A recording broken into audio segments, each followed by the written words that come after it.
is News 3 Now at 10. And thanks for joining us tonight. We'll have those stories in just a few minutes. First, we're keeping an eye on some strong storms moving into our viewing area. Emergency management officials say there is widespread flooding in the northern half of Columbia County, the worst in Portage. Those officials confirm there's at least 2 feet of flooding on some Portage roads. We're also hearing of power outages across Dane County right now. Let's go right to Chief Meteorologist Gary Canolti with our first warn forecast. Unfortunately, there's more strong thunderstorms up in that area, northern Sauk County moving into Columbia County. Severe thunderstorm warning remains in effect for a couple of more minutes for northern Sauk County. The main threat there is going to be from hail. You can see hail track maybe bringing some hail up to the size of Nichols as far east as Portage over the next 30 minutes, but it's the rain that has been the problem. You can see a flash flood warning remains in effect until 12:30 a.m. for central Columbia County into western portions of Dodge County. There are also flash flood warnings to the north and south of that area. Take a look at the rainfall estimates over the last 6 hours. Between 5 and 6 inches of rain from just east of Wisconsin Dells through Portage and over into the Cambria-Friesland area, with many other locations in the 1 to 3 inch range. We'll widen out the radar view, and you can see most of the storms have been north and northeast of Madison, and more storms are going to be moving to that area from the west, so that could lead to more flash flooding problems. Farther to the west, more storms are starting to develop in the Dakotas. Severe thunderstorm watch there until 5 a.m. That batch of storms will reach us tomorrow afternoon with the threat for some more severe weather. So we can't rule out some isolated strong to severe thunderstorms overnight. Tomorrow, the higher severe weather threat moves into southern Wisconsin, northern Illinois, and eastern Iowa. Could even see a tornado threat tomorrow afternoon. High temperatures today, lower 90s. Madison topped out at 91, 93 in Janesville. Temperatures right now, upper 60s to the lower 70s thanks to the rain that has moved through, but dew point temperatures are in the mid-60s to the lower 70s. By tomorrow morning, we'll be in the lower 70s with some thunderstorm chances off and on through the day tomorrow. Again, the highest severe weather threat probably later in the afternoon with a high of 83. But once the storms move out, we'll see a nicer weekend. I'll have more details and weather in a few minutes. And if you're away from your TV as storms roll through, simply download our Channel 3000 First Warn Weather app. It includes local interactive radar and up-to-the-minute forecasts. Next at 10, President Donald Trump closes the Republican National Convention tonight by accepting his party's renomination. Breaking tradition by using the White House as a political backdrop, the president said the country can choose between 2 paths. President Trump offered an optimistic vision of the country's future as 180,000 have died during a global pandemic. He promised a COVID-19 vaccine by year's end. The president echoed the thoughts of what we have heard all week, painting a dark picture about the dangers of electing Joe Biden. This towering American spirit has prevailed over every challenge and lifted us to the summit of human endeavor. And yet, despite all of our greatness as a nation, everything we have achieved is now in danger. This is the most important election in the history of our country. So here are the 3 takeaways from tonight. First, the law and order president. Multiple people who spoke tonight discussed the ongoing protests and violent demonstrations across the country, saying order needs to be restored and that President Trump is the one who can do that. Second, 2 visions of America. Many speakers attacked Joe Biden on his record, painting a dark picture for America if he were to be elected. Third, a break from the norms. The president hosted a crowd of more than 1,000 people at the White House. All week, members of the administration have come under heavy criticism for their apparent Hatch Act violations for using federal property for political purposes. A Christian college near Milwaukee cancels a visit from Vice President Mike Pence set for this weekend. Today, Wisconsin Lutheran College announced Pence would no longer deliver the commencement address scheduled for this Saturday because of the unrest in nearby Kenosha. Reverend Mark Jeske of St. Marcus Lutheran Church will replace the vice president as commencement speaker. Following the police shooting of Jacob Blake, the topic of body cameras is again drawing attention. Kenosha police officers aren't outfitted with the equipment, and neither are police in Madison. Madeline O'Neill is live downtown with how city leaders are looking into body cams feasibility here. Maddie? Well, it's quiet here for the first time all week since the shooting of Jacob Blake. We heard protest organizers tell protesters yesterday that they'd be out of town, so there would be a break today. Also, we had that rain, but of course here is where demonstrators gathered, calling for police accountability.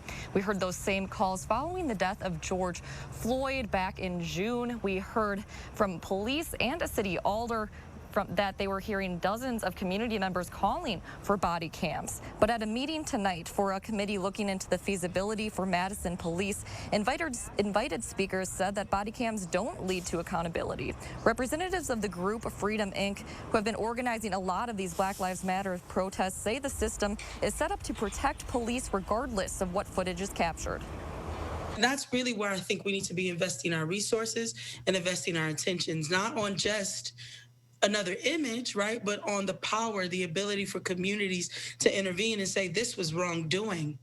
And for the communities to be able to say we can implement and enact accountability based on this wrongdoing, not just another angle of watching somebody bleed out. In their discussion, committee members called this a touchy subject and spoke about how to properly implement body cams if they decide that they should be parts of the solution. If, again, put in right, proper place and position, it's going to challenge the way things have been. So, yeah, I believe that these things are going to challenge the old paradigm way of saying just sweeping under the rug, who cares, to no, we better look into this more seriously because these people now are banding together and they're serious. Opponents of body cams at the meeting say they don't want police to have more funding for a tool they say further criminalizes Black and brown people, and instead want investment in communities to prevent police encounters in the first place. Now, a couple days at a press conference, Common Council President Sherry Carter said she had expected the committee to likely come out with a recommendation in favor of the body cams, and she would support that. The committee hasn't made their decision yet. They're still planning to hear from more community members and look into data before doing so. Madeline O'Neill reporting live tonight. Maddie, thank you. Prosecutors have charged the 17-year-old in connection with the fatal shooting of two protesters earlier this week and wounding a third. The Kenosha County DA filed multiple felonies against Kyle Rittenhouse today, including first-degree intentional homicide and first-degree reckless homicide. Tuesday night, video appears to show Rittenhouse walking right past police after the shootings.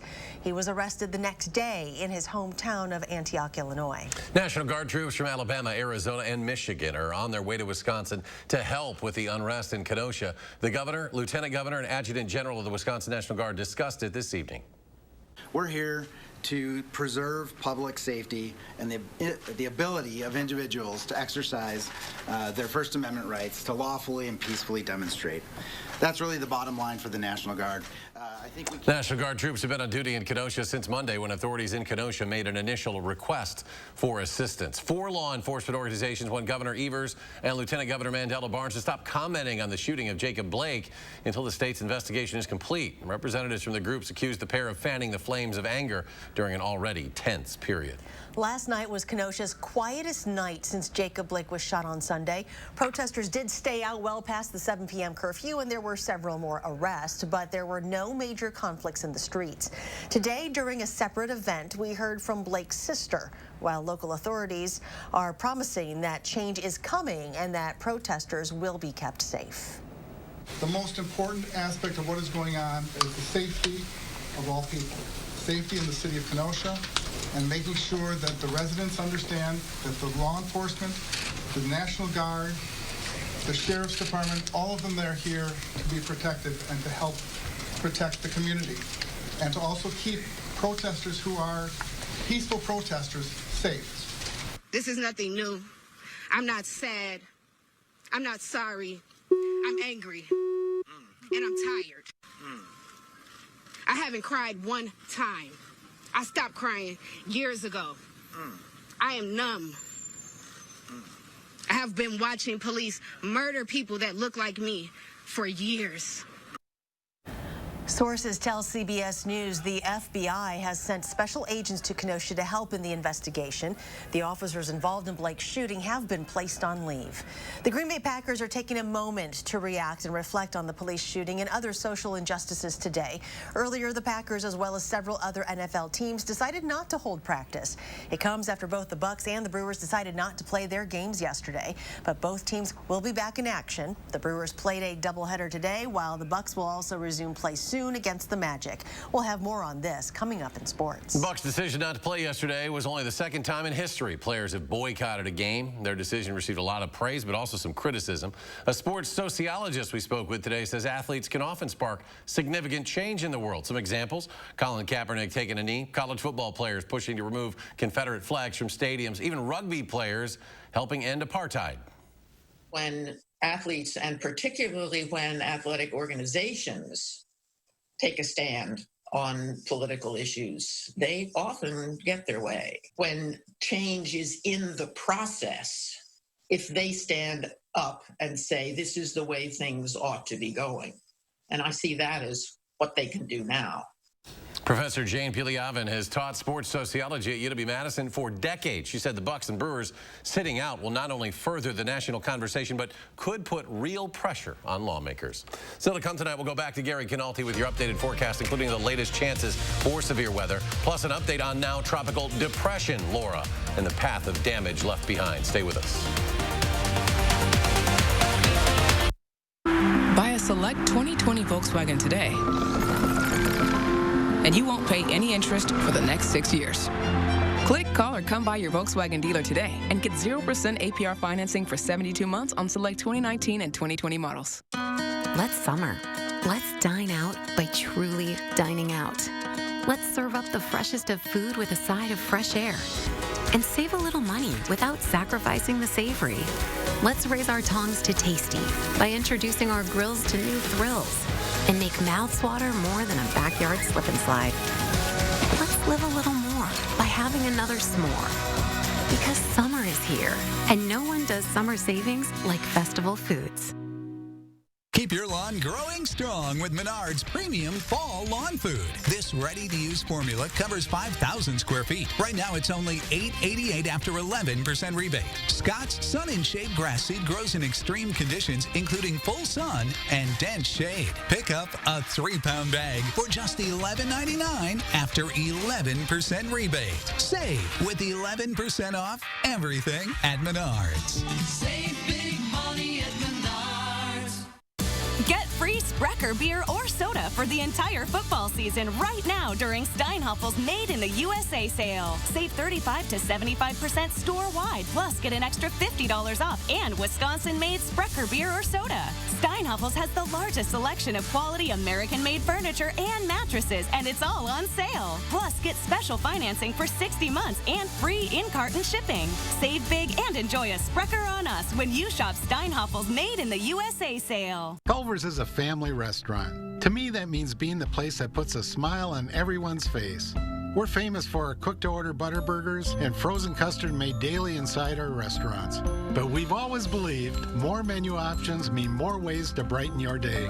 We source the finest chicken to bring you our tenders and chicken sandwiches. And our cheese curds. They're a Wisconsin tradition we're proud to share with you. So take the next meal shift off and let us take care of you. Welcome to Delicious. Buy a select 2020 Volkswagen today, and you won't pay any interest for the next 6 years. Click, call, or come by your Volkswagen dealer today and get 0% APR financing for 72 months on select 2019 and 2020 models. How local parents and groups are stepping up to help students stay on equal ground during virtual learning. A lot of that expectation now is being shifted to the home front. We got to make sure that they have the resources at home and the support at home. On the next News 3 Now this morning. Welcome back. State and local health officials confirmed nearly 900 new cases of coronavirus today. In total now, Wisconsin's had more than 73,000 confirmed cases, with roughly 7,500 still active. The state's That's slightly below the 7-day average as of this afternoon. UW-Madison's new tracking website shows 52 students. 4 staff members have tested positive on campus. An additional 94 students and 9 employees tested positive through off-campus testing. As colleges and universities across the country begin in-person classes, some schools have already seen a spike in the number of COVID cases on campuses. Some schools, including Ohio State and Purdue, have suspended students who decided to break pandemic rules by attending parties while not wearing a mask. Experts say college students are more prone to make in-the-moment decisions and party because they're wired that way. It's a particularly interesting time kind of developmentally where they're being given this opportunity, to go to college and have this kind of social life, but at the same time, they're being told that that's not something that they're going to be able to do in the way that we've always done it or the way that they envisioned it happening. Dr. Babe Lawton says she sees some college students doing really well right now during the pandemic, but says others are going to need some time adjusting to the new normal on campus. House Speaker Nancy Pelosi and White House Chief of Staff Mark Meadows have resumed talks over a stalled COVID-19 aid package, but the outlook for any swift resolution appears bleak. To date, nationwide COVID-19 deaths surpassed 180,000. 3 Madison movie theaters will be reopening soon. Marcus Theater's Palace Cinema and Point Cinema are reopening on Friday, while AMC Madison 6 will be opening a week from today on September 3rd. All 3 movie theaters will have enhanced safety and cleaning policies. Laura, a weekend to a tropical storm.